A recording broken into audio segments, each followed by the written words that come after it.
Okay, ಇಲ್ಲಿ one more 3 ಮಾರ್ಕ್ಸಿಂದ important ಕ್ವಶನನ್ನು ನೋಡೋಣ. That is from LBA as well as from textbook and important for the main exam also. 3 marks important question. This is a 3 marks important question. Many times they are asked in the exam also. ಇಲ್ಲಿ ನೋಡ್ಬೋದು ನೀವು ಏನು ಕೊಟ್ಟಿದ್ದಾರಪ್ಪ ಅಂತಂದರೆ sin a plus cosec a whole square plus cos a plus sec a whole square is equal to 7 plus tan square a plus cot square a ಅಂತ ನಾವು ಇಲ್ಲಿ prove ಮಾಡಬೇಕು. S, ನಾನು LHS ಅನ್ನು ತೆಗೆದುಕೊಂಡಿದ್ದೀನಿ. sin a plus cosec a whole square plus cos a plus sec a whole square. ಇಲ್ಲಿ ನೋಡಿ A plus B whole square already ನಾನು ಈ ಎಕ್ಸಾಂಪಲಲ್ಲಿ ಏನೇನು ಯೂಸ್ ಮಾಡಬೇಕು ಅನ್ನೋದನ್ನು ಇಲ್ಲಿ ಬರೆದಿಟ್ಟಿದ್ದೀನಿ. That is A plus B whole square identity ಅಂತಂದರೆ A square plus B square plus 2ab. In the place of A ಏನಿದೆ ಸೈನ್ ಇದೆ, ಹೀಗಾಗಿ sine square A. In the place of B cosec ಇದೆ, ಹೀಗಾಗಿ cosec square A plus 2ab ಅಂತಂದರೆ 2 A ಜಾಗದಲ್ಲಿ sign ಇದೆ, therefore sine A. B ಜಾಗದಲ್ಲಿ cosec ಇದೆ, ದೇರ್ಫೋರ್ ಕೊಸೆಕ್ ಎ. ಅದೇ ರೀತಿ plus this one now again a plus b whole square. In the place of a cos ide cos square a, in the place of b sec ide sec square a, then plus 2ab 2 anna bariri. a jagadalli cos ide cos a, b jagadalli sec ide sec a. Okay, now you can observe sin square a plus cos square a. My identity is that, what is that? Sin square a plus cos square A identity ಟ್ರಿಗ್ನೋಮೆಟ್ರಿಯಲ್ಲಿ ಬರ್ತವೆ. ಒಟ್ಟಾರೆ ಟ್ರಿಗ್ನೋಮೆಟ್ರಿಯಲ್ಲಿ ಈ 3 ಐಡೆಂಟಿಟೀಸ್ಗಳು ಬರ್ತವೆ. Is one is sine square A plus cos square A is equal to 1, one is 1 plus cot square A is equal to cosec square A, one is 1 plus tan square A is equal to sec square A. ಮುಂದಿನ ತರಗತಿಗಳಲ್ಲಿ ಇವುಗಳನ್ನೆಲ್ಲವನ್ನು ಯಾವ ರೀತಿಯಾಗಿ shortcut ಆಗಿ ನೆನ್ಪಿಟ್ಕೊಳ್ಬೇಕು ಅನ್ನೋದನ್ನು ನಾನು ಹೇಳ್ಕೊಡ್ತೀನಿ. ಇಲ್ಲಿ ನೋಡಿ, sine square A plus cos square A ಒಂದು ಕಡೆ ಬರ್ಕೊಂಡ್ರೆ, ಒಂದು ಕಡೆ ಬರ್ಕೊಳ್ಳಿ cos square A. Then this cosec square A ಅನ್ನು ನಾನು 1 ಪ್ಲಸ್ ಕಾಟ್ ಸ್ಕ್ವೇರ್ ಎ ಅಂತ ಬರಿತೀನಿ. ಯಾಕಪ್ಪ ಅಂತಂದರೆ ನನಗೆ answer in terms of cot ಬರಬೇಕು. ಹೀಗಾಗಿ ಕೊಸೆಕ್ ಸ್ಕ್ವೇರ್ ಎ ಅನ್ನು ನಾನು 1 ಪ್ಲಸ್ ಕಾಟ್ ಸ್ಕ್ವೇರ್ ಎ ಅಂತ ಬರೆದಿದ್ದೀನಿ.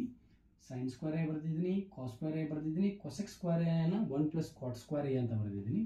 ನಾವು ದಿಸ್ ಒನ್ 3 ಅಂಡರ್ಲೈನ್ಸ್ ಹಾಕಿದ್ದೀನಿ ನೋಡಿ. 2 ಸೈನ್ ಎ ಅನ್ನು ನಾನು, ಸೈನದ ರೆಸಿಪ್ರಿಕಲ್ ಯಾವುದಪ್ಪ ಅಂತಂದರೆ sine 1 by cosec. Sine A ಅನ್ನು ನಾನು 1 ಬೈ ಕೊಸೆಕ್ ಎ ಅಂತ ಬರ್ಕೊಳ್ತೀನಿ into next is cosec A. Already I have written a cos square A. ನಾವು ಸೆಕ್ ಸ್ಕ್ವೇರ್ ಎ ಅನ್ನು ನಾನು 1 ಪ್ಲಸ್ ಟ್ಯಾನ್ ಸ್ಕ್ವೇರ್ ಎ ಅಂತ ಬರ್ಕೊಳ್ತೀನಿ. ನೋಡಿ, ಸೆಕ್ ಸ್ಕ್ವೇರ್ ಎ ಅನ್ನು ನಾನು, ದಿಸ್ ಸೆಕ್ ಸ್ಕ್ವೇರ್ ಎ ಅನ್ನು ನಾನು 1 ಪ್ಲಸ್ ಟ್ಯಾನ್ ಸ್ಕ್ವೇರ್ ಎ ಅಂತ ಬರೆದಿದ್ದೀನಿ.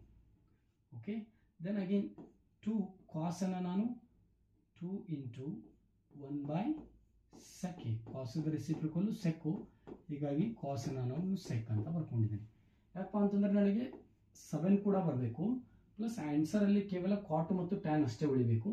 ಹೀಗಾಗಿ 7 ಬರಬೇಕಪ್ಪ ಅಂತಂದರೆ ಇವುಗಳೆಲ್ಲವನ್ನು ಕ್ಯಾನ್ಸಲೇಷನ್ ಮಾಡಿಕೊಂಡು ನಂಬರ್ 7 ಬರುತ್ತೆ. ನೋಡಿ, sine square plus cos square A ಅಂತಂದರೆ 1, then 1 plus cot square A, then here you can observe cosec get cancelled. 2 into 1 into 1 is 2, then 1 plus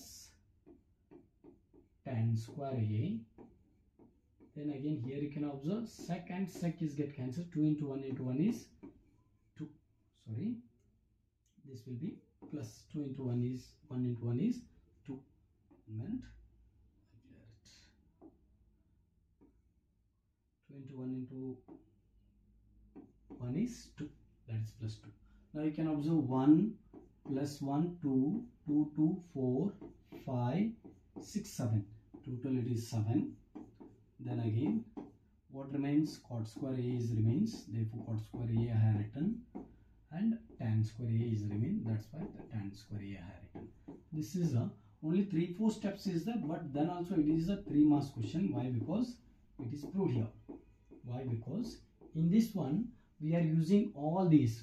A plus b whole square identity we are using, sin a by sin a reciprocal, cos a reciprocal ಅನ್ನು use ಮಾಡ್ತಾ ಇದ್ದೀವಿ. All 3 ಐಡೆಂಟಿಟೀಸ್ಗಳನ್ನು use ಮಾಡ್ತಾ ಇದ್ದೀವಿ. ಎಲ್ಲೆಲ್ಲಿ use ಮಾಡಿದ್ದೀವಲ್ಲ ಅಲ್ಲೆಲ್ಲ ಮುಂದ್ಗಡೆ ಅವುಗಳ ರೀಸನನ್ನು ನಾವಲ್ಲಿ ಬರೀಬೇಕು. For that also there is a marks, and for the steps also marks. That's why it is a 3 marks important question. ಒಂದ್ಸಲ ಪ್ರಾಕ್ಟೀಸ್ ಮಾಡ್ಕೊಳ್ಬೋದು ತಾವು.